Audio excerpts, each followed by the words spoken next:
3 weeks after Christmas every year, Preston and Constance Whittier left their home in New York and took a vacation. When the children were younger, their beloved German housekeeper Frida and one of a revolving door of nannies would take care of their 6 children.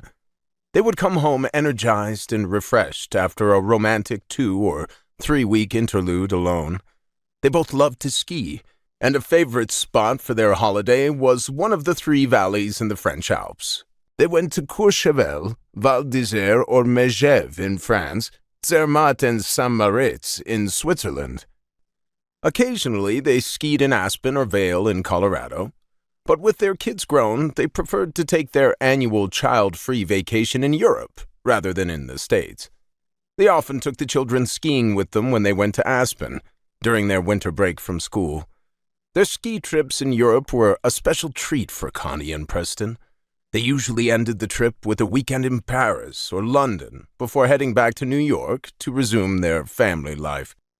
As the children got older, they teased their parents about the trip and called it their Wintermoon. They all summered on Shelter Island, in a big family house they had eventually sold when the children stopped spending summers with them and the house had become more of a burden than a joy.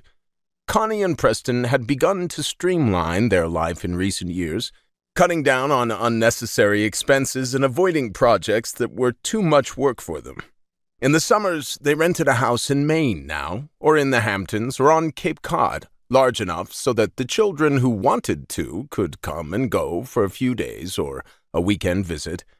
Renting was easier than owning, and the headache of maintaining a summer home was someone else's problem, not theirs. The children never came at the same time, so they didn't need an enormous house. Preston and Connie still clung to the tradition of their Wintermoon, which they called it now, too. It was important to them, and they looked forward to it all year. After 43 years of marriage, it still felt like a honeymoon to them. Constance was 65 years old, and the time had flown. She couldn't believe how old her children were, all adults now. Even their baby, Annabelle, a late surprise, had just turned 21. Their oldest, Lyle, was 42, married with 2 children of his own, a son and daughter, Tommy 10 and Devon 7. His wife, Amanda, had been a disappointment to them all. Lyle had been enjoying his bachelorhood and burgeoning career in land development and commercial real estate 10 years ago when the girl he was dating, none too seriously, had gotten pregnant and he had married her. She had never warmed to his family, nor they to her. She was socially ambitious.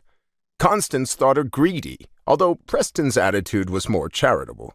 She was bright and lively and fun and sexy, and knew how to turn the charm on for Lyle. But within a short time after they married, Connie didn't think Lyle looked happy.